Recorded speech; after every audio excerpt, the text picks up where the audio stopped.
Hello everyone, welcome to study channel. This is Savita Tewatia. Let's start video. आज के video में मैं आपसे डिस्कशन करूंगी कि अगर आपका सपना यानी कि आपका ड्रीम है कि एम्स बीएससी नर्सिंग में जाने का, या फिर आपने उसका एग्जाम दिया है और आप 224 में उसका एग्जाम क्लियर नहीं कर पाए हो, तो बच्चों अभी से ही अपना प्रिपरेशन स्टार्ट कर दीजिए। बहुत से बच्चे सोचते हैं कि हम तो नहीं, तभी करेंगे तब इसके एग्जाम की डेट पता पड़ जाएगी। नहीं, आप अभी से ही एग्जाम की प्रिपरेशन स्टार्ट कर दीजिए, क्योंकि आपको तब बहुत हार्ड पड़ता है सब सब्जेक्टों को पढ़ना। अगर आप अभी से ही करोगे तो आप टॉपिक वाइज चैप्टरों को समझ पाओगे और अच्छे से क्लियर हो पाएंगे। आप न्यूमेरिकल सॉल्व आसान से कर पाओगे। ठीक। और जब आप उसी टाइम पे करते हो तो आप बहुत जल्दी पढ़ते हो, बस इंपॉर्टेंट चीज ही पढ़ते हो। नहीं, इसके लिए आपको डीपली पढ़ना होगा। ठीक है, तो आप अभी से ही अपनी सेल्फ स्टडी स्टार्ट कर दीजिए, इसकी प्रिपरेशन करना स्टार्ट कर दीजिए। आज की वीडियो में मैं आपसे डिस्कशन करूंगी कि एम्स बीएससी नर्सिंग अगर आप करना चाहते हो तो उसके लिए आपकी एलिजिबिलिटी क्या होगी, मतलब क्वालिफिकेशन क्या होना चाहिए, एज लिमिट क्या होती है, और एग्जाम पैटर्न कैसा होता है, नेगेटिव मार्किंग होती है या नहीं होती, और सिलेबस कहाँ से पूछा जाता है, सेंटर कहाँ पर होता है, अगर हम एग्जाम क्वालिफाई कर लेते हैं तो क्या इसकी फीस कुछ लगती है। इन सब चीजों के बारे में मैं आपको इस वीडियो में बताऊंगी। तो फर्स्ट ऑफ ऑल, अगर आप एम्स से बीएससी नर्सिंग कर रहे हो तो एम्स से जो बीएससी नर्सिंग होती है वो केवल गर्ल्स ही कर सकती हैं, बॉयज इस कोर्स को नहीं कर सकते। यानी कि यह कोर्स बॉयजों के लिए नहीं है, ये कोर्स एम्स बीएससी नर्सिंग का केवल गर्ल्स के लिए। ऐसा नहीं है कि बॉयज के लिए नहीं है, एम्स में कोर्स है, वो एम्स से पैरामेडिकल कोर्स कर सकते हैं, बट एम्स से बीएससी नर्सिंग वो नहीं कर सकते। अगर आपको बॉयज को करना है एम्स से तो आप पैरामेडिकल कोर्स कर लीजिए, वहाँ पे पैरामेडिकल कोर्स आप कर सकते हो, बट आप एम्स से बीएससी नर्सिंग नहीं कर सकते, इसे केवल गर्ल्स ही कर सकती हैं।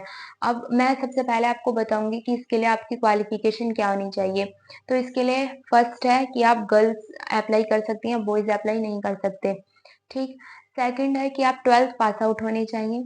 12th में आपके पास फिजिक्स, केमिस्ट्री, बायो यानी कि आप पीसीबी स्ट्रीम से पास आउट होने चाहिए। अगर आपके पास मैथ स्ट्रीम से है और आप आर्ट्स स्ट्रीम से हो तो आप इस कोर्स को नहीं कर सकते, बस बायो वाले बच्चे ही इस कोर्स को कर सकते हैं। ठीक।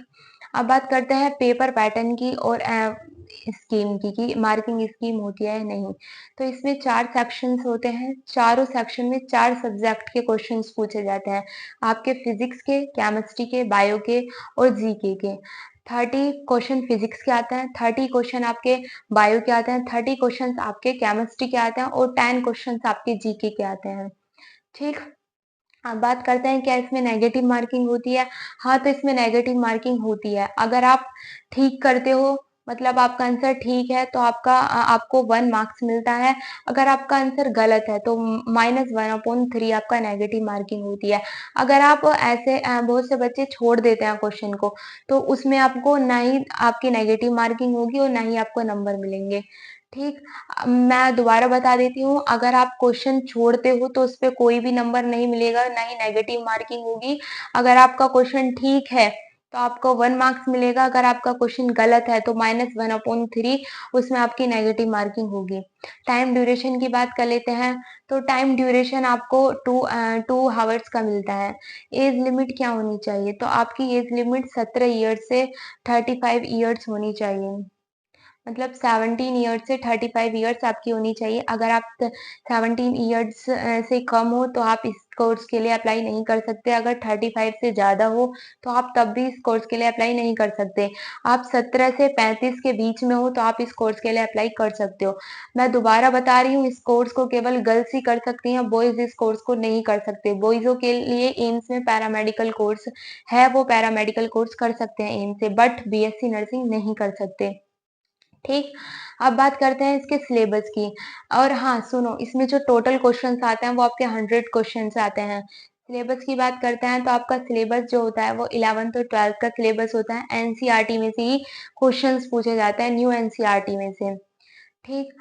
आप फिजिक्स, केमिस्ट्री, बायो तो एनसीईआरटी से कवर हो जाएंगी, न्यू एनसीईआरटी, और बचा जीके आपका।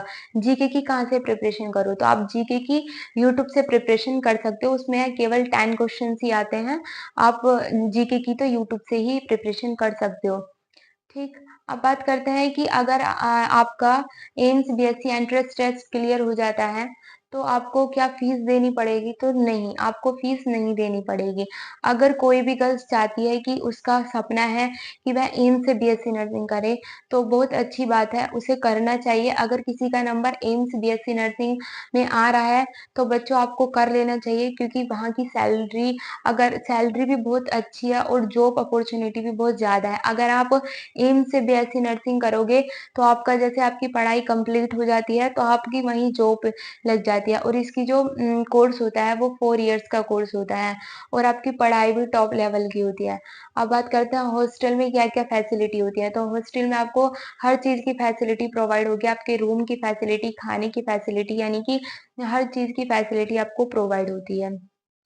ठीक, तो आपको अभी से प्रिपरेशन करनी चाहिए, क्योंकि एक साथ प्रिपरेशन नहीं होती। आप किसी भी एग्ज़ाम की प्रिपरेशन एक साथ करते हो, तो उसके लिए आपको प्रिपरेशन करने के लिए भी तो आपको टाइम चाहिए, तो एक साथ प्रिपरेशन किसी भी एग्ज़ाम की नहीं होती है।